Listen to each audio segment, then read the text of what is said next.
Hello दोस्तों, मैं Sarla Yadav SY Hindi platform channel पर एक बार फिर से आप सभी का हार्दिक अभिनंदन करती हूँ। और हम अपने चैनल पर तैयारी कर रहे हैं TGT PGT एस्टेट 2024 और उसी के संदर्भ में आज हमारी क्लास नंबर 26 रहने वाली है। और आज सुबह सुबह मैंने एक वीडियो डाली थी भक्ति काल के MCQs और आदिकाल के देखो हमने आदिकाल पढ़ लिया, भक्ति काल पढ़ लिया और रीतिकाल आज लास्ट वीडियो है, इसमें हमारा रीतिकाल कंप्लीट हो जाएगा। ठीक है, तो आदिकाल के MCQs मैंने पहले से करवा रखे हैं, जब तक आप वो देख लें, अदरवाइज मैं आदिकाल के भी फिर से डालूंगी और भक्ति काल और फिर रीतिकाल तीनों के MCQs मैं इसी प्रकार से डालती रहूंगी। एक एक वीडियो आपको अर्ली इन द मॉर्निंग आपको एक वीडियो MCQs की कोशिश करूंगी देने की, क्योंकि बाकी अभी फेस्टिवल विद इन 1 वीक में ही है दिवाली और आज वीरवार है, जैसे कि वीरवार ही नेक्स्ट वीरवार को दिवाली है, तो इस वजह से अगर समय नहीं भी मिले तो मैं क्षमा चाहूँगी, लेकिन मैं कोशिश करूँगी कि सुबह सुबह आपको एक वीडियो MCQs की मिल जाए जो टॉपिक हम पढ़ चुके हैं, और उसके बाद दिन में जितना एक वीडियो में इनकी डाल दूँ जो नेक्स्ट टॉपिक हम पढ़ते जा रहे हैं। तो कल से हम आधुनिक काल शुरू कर देंगे और आधुनिक काल के अंतर्गत कई सारी चीज़ें हैं पढ़ने के लिए, और वो कंप्लीट होने के बाद तो फिर हमारा सब कुछ ही ख़त्म हो जाएगा।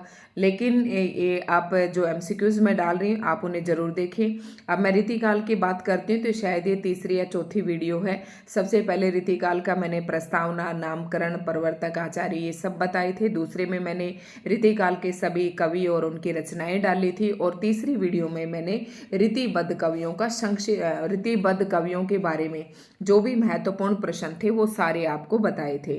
तो एक बात ना थोड़ा सा शॉर्ट में देखो समझने की कोशिश करना। रीतिकाल के अंतर्गत 3 धाराएं हैं, तो रीतिकाल के मैंने जितने भी कवि और जितने उनकी रचनाएं थी वो सारे पे मैंने एक वीडियो बना दी, तो एक भी कवि आपका छूटा नहीं। ठीक है, उसके बाद थोड़ा सा आपको ये ध्यान रखना है कि कौन सा कवि रीतिबद्ध के अंदर आता है, कौन सा रीति मुक्त के अंतर्गत आता है और कौन सा रीति सिद्ध के अंतर्गत आता है। ठीक है अब मोटे तौर पर बताऊं आपको तो रीति सिद्ध जो कवि था वो बिहारी लाल है। उसके बाद रीति मुक्त कवियों की बात करूं तो लिख के बताऊं या फिर मैं आज आपके सारे डाउट खत्म करके और फिर आज इस चैप्टर की मैं यहीं पर क्लोजिंग करना चाहती हूं। तो एक तो रीतिबद्ध है, देखो मैं थोड़ा शॉर्ट में लिखती हूँ किस तरीके से आप करेंगे। वैसे मैंने अलग अलग लिखवा दिए, आपको बता दिए थे फर्स्ट लेक्चर में। रीतिबद्ध, फिर रीति सिद्ध है, मैं रीति नहीं लिख रही हूँ, रीति सिद्ध और रीति मुक्त। तो रीति मुक्त में आप याद रखना घनानन, बोधा और आलम ठाकुर, घनानन, बोधा, आलम ठाकुर, द्विजदेव, इनका नाम आपको मिलेगा। मुख्य रूप से 4 हैं, घनानन, बोधा, आलम और ठाकुर। और सिद्ध कवि में आपको बिहारी लाल मिल जाएंगे, और उसके बाद जो बचे ये किस में आ जाएंगे, रीतिबद्ध में आ जाएंगे जो महत्वपूर्ण है। अगर आप एग्जैक्ट देखना चाहते हैं तो पहले वाली वीडियो में मैंने डाल दिए थे। अब देखो कल जो वीडियो मैंने डाले थे वो रीतिबद्ध कवियों के फिर उससे वही बार बार सारी चीजें आ रही थी जो मैं इससे पहले वाली वीडियो में डाल चुकी थी कि रीतिकाल के कवि और उनकी रचनाएं। तो जब हम रीतिबद्ध पढ़ेंगे तो भी यही बातें आएंगी, रीति सिद्ध पढ़ेंगे तो भी यही बातें आएंगी जो मैंने कल वाली वीडियो में डाल दी थी। तो एक बार हमने रीतिबद्ध पर नजर डाली, ये दूसरी बुक है, और जो रचनाएं मैंने पढ़ाई थी आपको वो दूसरी बुक में से मैंने डाली थी। तो इस बुक में इस तरीके से दे रखा था, तो मैंने सोचा कि ये नोट्स थोड़े आपके अच्छे नहीं बनेंगे, तो मैंने दूसरी बुक में से दे दिया था। ठीक है, कवि और रचनाएं।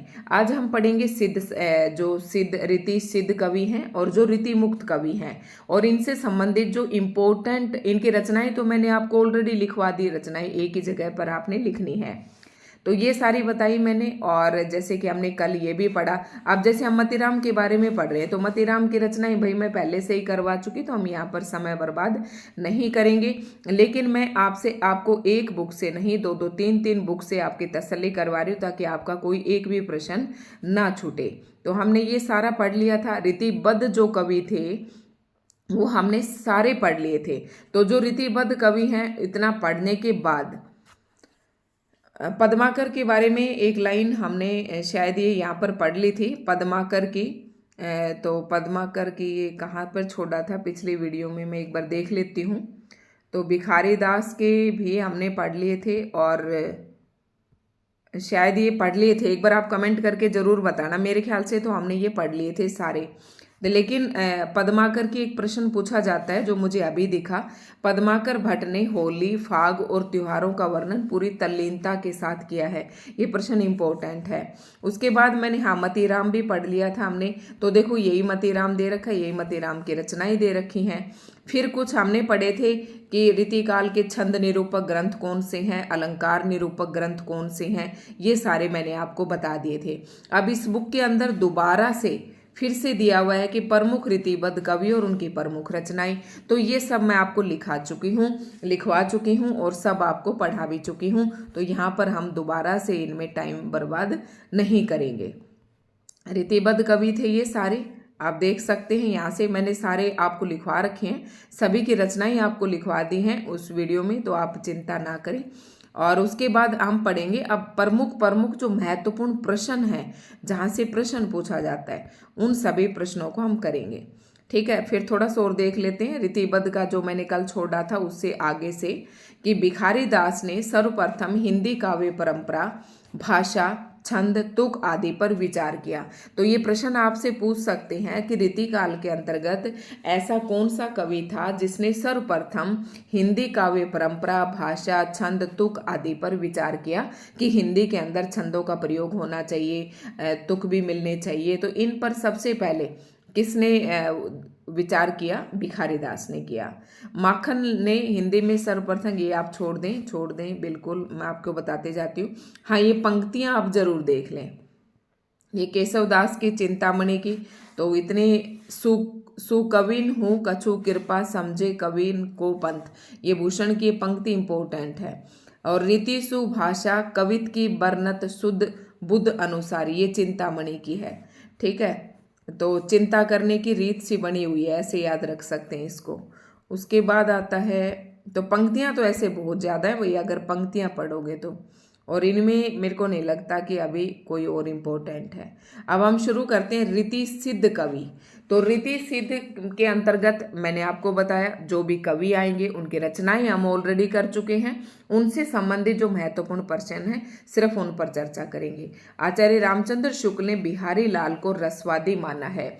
जब मैंने 3 धाराओं में सारे कवि बांटे और जो अनेक विद्वानों के अनुसार आपको मैंने बताया, तो रीति सिद्ध के अंतर्गत एक नाम प्रमुख रूप से आता है बिहारी लाल का, जिसे आप बिहारी बोलते हैं। ठीक है, तो आचार्य रामचंद्र शुक्ल जी जो है बिहारी को रसवादी मानते हैं, और जो डॉक्टर नगेंद्र है वो ध्वनिवादी स्वीकार करते हैं।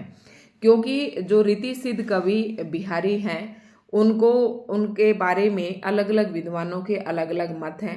कोई उन्हें रसवादी मानता है, कोई ध्वनिवादी मानता है, कोई भक्तिवाद मतलब भक्ति का कवि मानता है, अलग अलग है सबकी धारा। तो आपको याद रखना है आचार्य रामचंद्र शुक्ल जी इन्हें रसवादी मानते हैं और डॉक्टर नगेंद्र इन्हें ध्वनिवादी स्वीकार करते हैं। श्री राधाचरण गोस्वामी ने बिहारी को पीयूष वर्षी मेघ की उपमा दी है। मतलब पीयूष मतलब अमृत के समान बरसने वाले बादल। तो इसकी पीयूष वर्षी मेघ की उपमा किसने दी बिहारी को? तो वो राधाचरण गोस्वामी ने दी। अब राधाचरण गोस्वामी का नाम आप उपन्यास के अंतर्गत पढ़ेंगे। ठीक है, ये जो महत्वपूर्ण बात प्रश्न जो मैं करवा रही हूँ, रचनाएं मैं यहाँ नहीं करवाऊंगी, लेकिन महत्वपूर्ण प्रश्नों पर आपको ध्यान देते हुए चलना है। तो बिहारी इंपॉर्टेंट है, इसलिए बिहारी की जन्म मृत्यु यहाँ पर दी गई है। वैसे पूछते नहीं है लेकिन फिर भी पता होना चाहिए। इनके पिता का नाम केशवदास था, गुरु का नाम नरहरिदास, और बिहारी लाल जो थे वो कौन से संप्रदाय में दीक्षित थे? तो निम्बार्क संप्रदाय में थे, और महाराजा जयसिंह इसके आश्रयदाता थे। ठीक है, ये ध्यान रखना है। बिहारी लाल की एकमात्र रचना बिहारी सतसई दोहा छंद में रचित है। इसकी भाषा परिनिष्ठित साहित्यिक ब्रज भाषा है। मोस्ट इंपोर्टेंट प्रश्न, यहां से प्रश्न पूछा जाता है कि बिहारी लाल की रचना कौन सी है? बिहारी सतसई। कौन से छंद में लिखी गई? दोहा छंद में लिखी गई। इसकी भाषा कैसी है? परिनिष्ठित साहित्यिक मतलब सुसंगठित भाषा है, ब्रज भाषा है। मतलब जो बिहारी सतसई की रचना इन्होंने ब्रज भाषा में की। बिहारी की सतसई की प्रशंसा में किसी कवि ने निम्नलिखित पंक्ति लिखी। अब आपसे पूछ ले, ये दो पंक्तियां आपको पेपर में दे दे कि सतसैया के दोहरे जो नावक के तीर देखन में छोटे लगे भेंदे सकल शरीर, मतलब देखने में तो छोटे लगते हैं लेकिन वो ऐसे तीर हैं जो पूरे शरीर को बींद देते हैं। मतलब इनके दोहे इसी प्रकार से हैं जैसे नावक के तीर हों। ठीक है, तो इस प्रकार से प्रशंसा की है। तो आपसे ये पंक्तियां देकर पूछ ले कि इन पंक्तियों में किस कवि की प्रशंसा की गई है, तो इन पंक्तियों में बिहारी लाल की सतसई की प्रशंसा की गई है। ठीक है, ये ऊपर वाला पॉइंट भी महत्वपूर्ण था। डॉक्टर जॉर्ज ग्रियर्सन के अनुसार यूरोप में बिहारी सतसई के समकक्ष कोई रचना नहीं है। अब ये देखो कितनी अच्छी बात कही है। अब ये प्रश्न है, कथन है, ऐसे कैसे पूछा जा सकता है कि डॉक्टर जॉर्ज ग्रियर्सन के अनुसार यूरोप में बिहारी सतसई के समान कोई रचना नहीं है। ये पॉइंट इंपॉर्टेंट है। बिहारी सतसई पर अब देखो, बिहारी ने बिहारी सतसई लिखी तो सतसई लिखने की एक प्रचलन सा हो गया और बहुत से लोगों ने सतसई लिखी। तो बिहारी सतसई पर हिंदी में 50 से अधिक टीका प्राप्त हैं, मतलब 50 से अधिक टीकाएं लिखी गई जो बिहारी सतसई पर हैं। और बिहारी सतसई के आधार पर हिंदी में 50 से अधिक टीकाएं लिखी गई। अब ये टीकाएं कई बार पूछते हैं पेपर में। बिहारी लाल के पुत्र कृष्ण लाल कवि ने बिहारी सतसई की टीका सर्वप्रथम सवैया छंद में ब्रज भाषा में लिखी। अब देखो टीका जो है ना, मतलब बिहारी सतसई किसकी रचना थी? बिहारी की। इसके ऊपर सबसे पहले टीका किसने लिखी? इन्हीं के बेटे ने लिखी। बिहारी लाल के पुत्र कृष्ण लाल ने, बिहारी लाल के पुत्र का क्या नाम था? कृष्ण लाल। इन्होंने ही बिहारी सतसई की टीका सर्वप्रथम सवैया छंद में और ब्रज भाषा में लिखी। ध्यान रखना, ये प्रश्न पूछा जा सकता है कि बिहारी सतसई पर सर्वप्रथम टीका किसने लिखी? तो इन्हीं के बेटे ने लिखी और कृष्ण लाल कवि ने लिखी। कृष्ण लाल इनके बेटे का नाम था। सवैया छंद में लिखी और ब्रज भाषा में टीका लिखी। इसके बाद बिहारी सतसई के अन्य टीकाकार निम्नलिखित है। अब जो बिहारी की बिहारी सतसई नामक रचना है उसके ऊपर अनेकों टीकाएं लिखी गई। अब सारी देख लेते हैं, ये प्रश्न इंपॉर्टेंट है, यहाँ से प्रश्न पूछ लिया जाता है। टीकाकार, यहाँ पर टीका और यहाँ पर उनकी विशेषताएं। मतलब ये एक तरीके से टीका का मतलब एक तरीके से रचना ही है, एक तरीके से ग्रंथ ही है। मतलब कृष्ण लाल कवि, जिसका मैंने अभी जिक्र किया, इसने लिखा कृष्ण लाल की टीका। प्रत्येक दोहे का सवैया में विवेचन किया।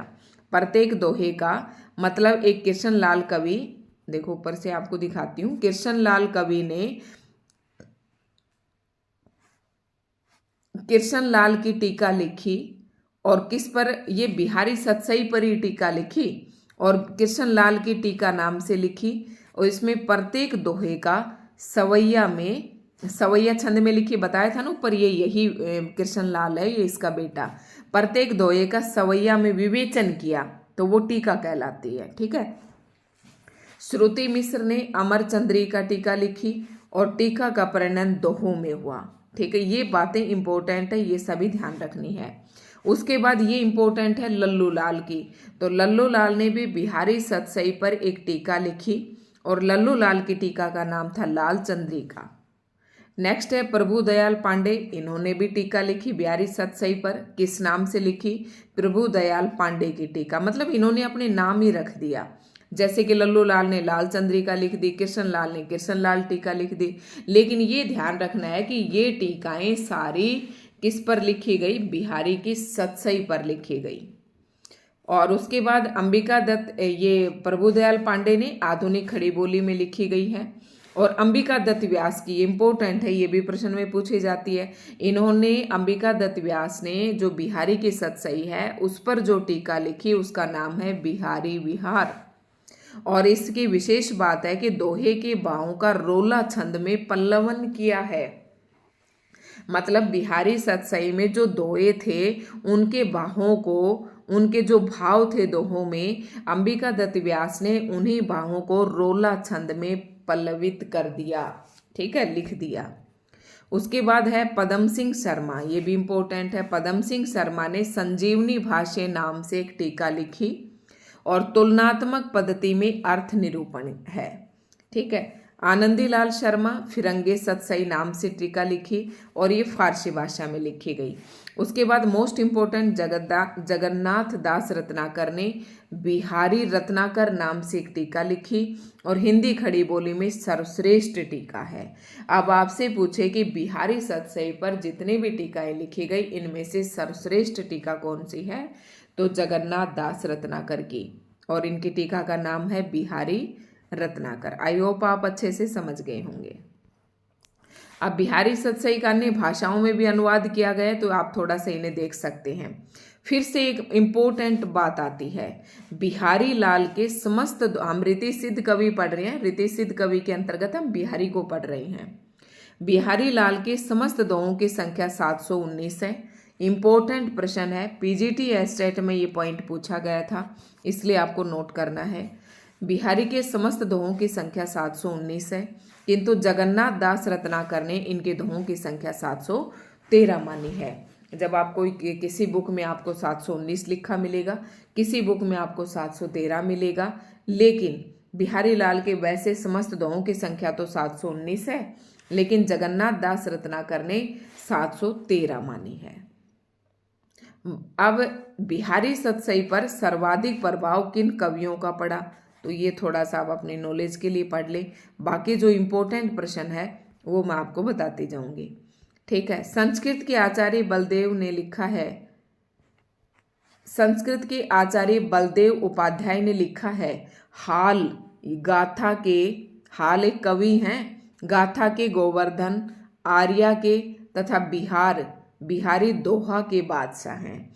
मतलब संस्कृत का एक आचार्य है या एक कवि है बलदेव उपाध्याय, उन्होंने ये कहा कि बिहारी जहाँ दोहों के बादशाह है, वहीं पर हाल जो कवि हैं वो गाथा के, और गोवर्धन जो कवि हैं वो आर्या के, मतलब ये बादशाह हैं, मतलब बिहारी जो थे दोहों के बादशाह थे। अब आचार्य रामचंद्र शुक्ल जी के कुछ कथन हैं बिहारी के संदर्भ में, और वो आपको जरूर देख लेने हैं, पेपर में पूछा जाता है। सबसे मोस्ट इंपोर्टेंट पॉइंट नंबर 2 देखना, यदि प्रबंध काव्य एक विस्तृत वन स्थली है तो मुक्तक एक चुना हुआ गुलदस्ता है। अब एक मुक्तक काव्य होता है और एक प्रबंध काव्य होता है। मुक्तक काव्य में किसी प्रकार के कोई छंदों का प्रयोग नहीं किया जाता है। प्रबंध काव्य में एक प्रमुख घटना होती है और एक अनेक प्रकार की छोटी छोटी घटनाएं होती हैं, जिसके सारे जो प्रमुख घटना होती है वो आगे बढ़ती है। पात्र होते हैं, इसका जो नायक है वीरोदात, धीरोदात या कोई भी हो सकता है। तो आपको प्रबंध काव्य और मुक्तक काव्य के बारे में पता होना चाहिए। तो यहाँ पर रामचंद्र शुक्ल जी ने कहा कि जो प्रबंध है ना, प्रबंध काव्य अगर एक विस्तृत वन स्थली है तो मुक्तक मतलब एक विस्तृत वन स्थली सी है, वन स्थल है, मतलब ऐसा एक ये वन स्थल है सारा, इसी के अंदर मुक्तक काव्य जो है वो चुना हुआ एक गुलदस्ता सा है। समझ गए? ये कहा है आचार्य रामचंद्र शुक्ल जी ने और बिहारी जी के संदर्भ में। श्रृंगार रस के ग्रंथों में जितनी ख्याति और जितना मान बिहारी सतसई का हुआ उतना और किसी का नहीं।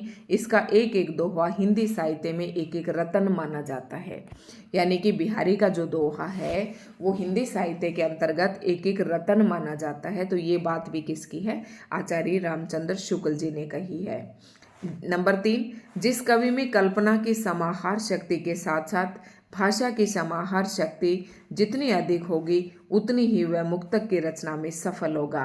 मतलब जो बिहारी सतसई है वो मुक्तक में लिखी गई है। ठीक है, मुक्तक मतलब हर एक छंद में, हर एक दोहे में एक अलग छंद होता है। इसमें ये नहीं कि सारी किसी एक रचना एक ही छंद में बंधी हुई हो, इसलिए इसे मुक्तक कहते हैं। तो कवि में कल्पना की समाहार शक्ति के साथ साथ भाषा की, ये कथन भी किसने कहा? ये कथन भी आचार्य रामचंद्र शुक्ल जी ने कहा।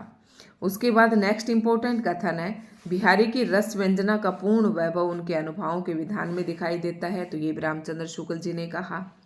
बिहारी की कृति का मूल्य जो बहुत अधिक आंका गया है उसे अधिकतर रचना की बारीकी या काव्यांगों के सूक्ष्म विन्यास की निपुणता की ओर ही मुख्यतः ये आप छोड़ सकते हैं। थोड़ा सा एक बार पढ़ के देख लें, ये भी रामचंद्र शुक्ल जी ने बिहारी के बारे में कही है। भावों का बहुत उत्कृष्ट और उदात्त स्वरूप बिहारी में नहीं मिलता। मतलब भावों का जितना अधिक चरम सीमा पर पहुंचा हुआ रूप स्वरूप मिलना चाहिए उतना नहीं मिला। कविता उनकी श्रृंगारी है पर प्रेम की उच्च भूमि पर नहीं पहुंचती, नीचे ही रह जाती है। ये भी रामचंद्र शुक्ल जी ने कहा है, क्योंकि रामचंद्र शुक्ल जी इनको क्या मानते हैं, ये अभी मैंने आपको बताया था, रसवादी कवि इनको मानते हैं। कहाँ पर मैंने आपको दिखाया था ना ये शुरू में ही। तो रामचंद्र शुक्ल जी ने बिहारी को एक रसवादी कवि माना है, इसलिए इनकी श्रृंगार की जो रचनाएं हैं उनको ज़्यादा महत्व इन्होंने नहीं दिया। मतलब कविता उनकी श्रृंगारी है पर प्रेम की उच्च भूमि पर ये नहीं पहुंच पाई। तो ये कथन भी आचार्य रामचंद्र शुक्ल जी का है। अब नेक्स्ट एक सिद्ध कवि में, मैंने तो एक बिहारी बिहारी बताया, एक और कवि का नाम डाल देते हैं वृंद, और वृंद का पूरा नाम है वृंदावन। इनका जन्म मेड़वे में हुआ तथा इनके पिता का नाम श्री रूप था। वृंद के आश्रयदाता औरंगजेब तथा किशनगढ़ के महाराज राज सिंह थे, और वृंद की प्रमुख रचनाएं भी यहाँ पर दे रखी हैं। और मैंने बताया था इनकी जो प्रमुख रचना है वो इनकी 12 मासा जो है ये भी वृंद की है। इसमें 12 महीनों का वर्णन है। पवन पचीसी में षड ऋतु का 26 छंद में वर्णन है। तो वृंद की इन्होंने भी वृंद कवि ने जो रचनाएं लिखी ये भी काफ़ी इम्पोर्टेंट हैं। वृंद का नाम कहीं ना कहीं पूछ लेते हैं, और ये इनकी रचनाएं हैं नयन पचीसी, पवन पचीसी, भाव 85 का। 12 मासा भाव चढ़े रहते हैं नैनों में, किसके, पवन के।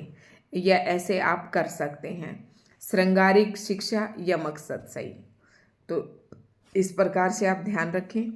उसके बाद इम्पोर्टेंट बातें आती हैं, ये कुछ अन्य कवि दे रखे, ये अब आपको सब करने की जरूरत नहीं है, क्योंकि इन सभी इम्पोर्टेंट कवियों की मैंने रचनाएं आपको लिखवा दी थी उसमें। अब हम रीति मुक्त कवियों से संबंधित जो महत्वपूर्ण प्रश्न आपके पेपर में आ सकते हैं वो देख लेते हैं। आलम जाति के ब्राह्मण थे। रीति मुक्त में मैंने आपको 4 नाम बताए थे। सबसे पहले नाम घनानन, उसके बाद बताया था बोधा, और फिर बताया था आलम। घनानन, बोधा, आलम और ठाकुर। उसके बाद द्विज देव, ये नाम भी कहीं कहीं लिखा हुआ होता है। वैसे 4 इंपॉर्टेंट है, ये चारों रीति मुक्त के अंतर्गत आएंगे। इनके बारे में जल्दी पढ़ लेते हैं। तो आलम, घनानन, बोधा, आलम और ठाकुर। तो ये आलम कवि के बारे में बता रहे हैं कि जो आलम कवि थे वो जाति से ब्राह्मण थे, किंतु शेख नाम की रंगरेजिन से विवाह कर मुसलमान हो गए थे। आलम औरंगजेब के दूसरे बेटे बहादुर शाह। ये इस तरीके के प्रश्न आपसे नहीं पूछे जाएंगे। और आलम की जो रचनाएं थी, आलम के लिए माधवा, नल कामकंदला, सुदामा चरित्र, श्याम स्नेही, ये सारे हम पढ़ चुके थे। और आलम के बारे में आचार्य रामचंद्र शुक्ल जी ने क्या कहा है ये देख लेते हैं। ये प्रेमोन्मत्त कवि थे, अपनी तरंग के अनुसार रचना करते थे। इसी से इनकी रचनाओं में हृदय तत्व की प्रधानता है। प्रेम की पीर या इश्क का दर्द इनके एक एक वाक्य में भरा पाया जाता है। ये इंपॉर्टेंट कथन है, इसे आप याद कर लें। प्रेमोन्मत्त, प्रेम उन्मत्त, मतलब इसको आप तोड़ेंगे तो प्रेम की तरफ उन्मत्त। तो ये उन्मत्त कवि थे, प्रेम उन्मत्त कवि थे।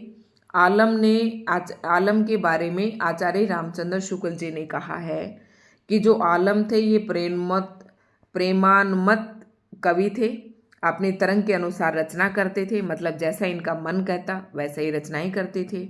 और हृदय तत्व की प्रधानता है इनकी। और इन्हें क्या कहा गया है, प्रेम की पीर, अगर प्रेम की पीड़ा या इश्क का दर्द अगर आपको देखना है तो इनके एक एक वाक्य में भरा हुआ है।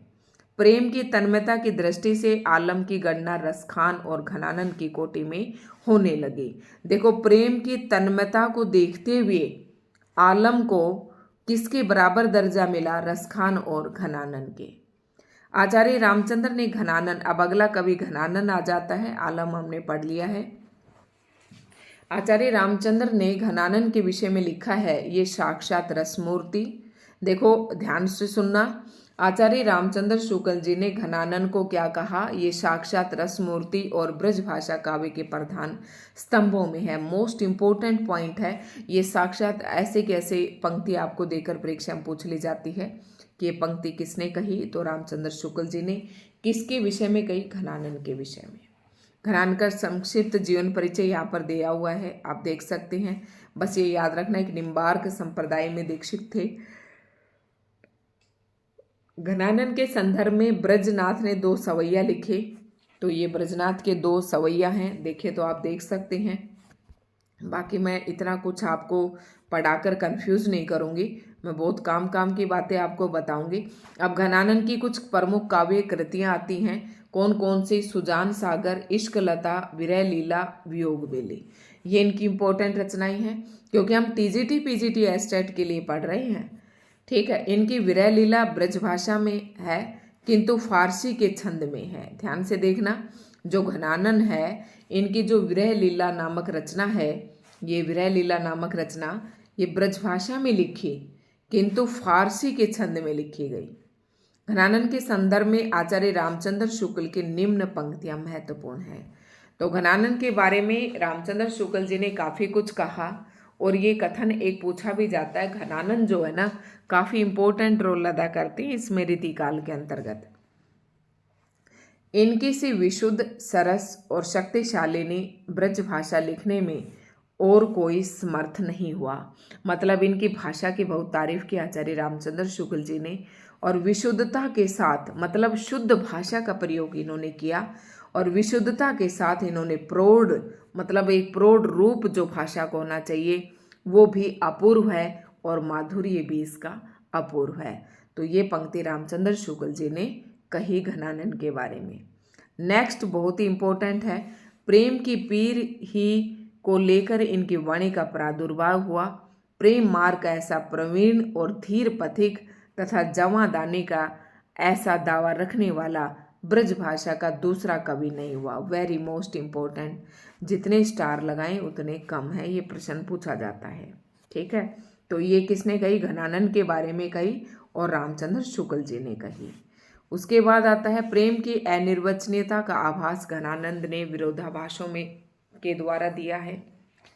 नेक्स्ट इंपॉर्टेंट पॉइंट ये देखना, घनानंद जी उन बिरले कवियों में हैं जो भाषा की व्यंजकता बढ़ाते हैं। अपनी भावनाओं के अनूठे रूप रंग की व्यंजना के लिए भाषा का ऐसा बेधड़क प्रयोग करने वाला हिंदी के पुराने कवियों में कोई दूसरा नहीं है। ये बात भी किसने कही, आचार्य रामचंद्र शुक्ल जी ने।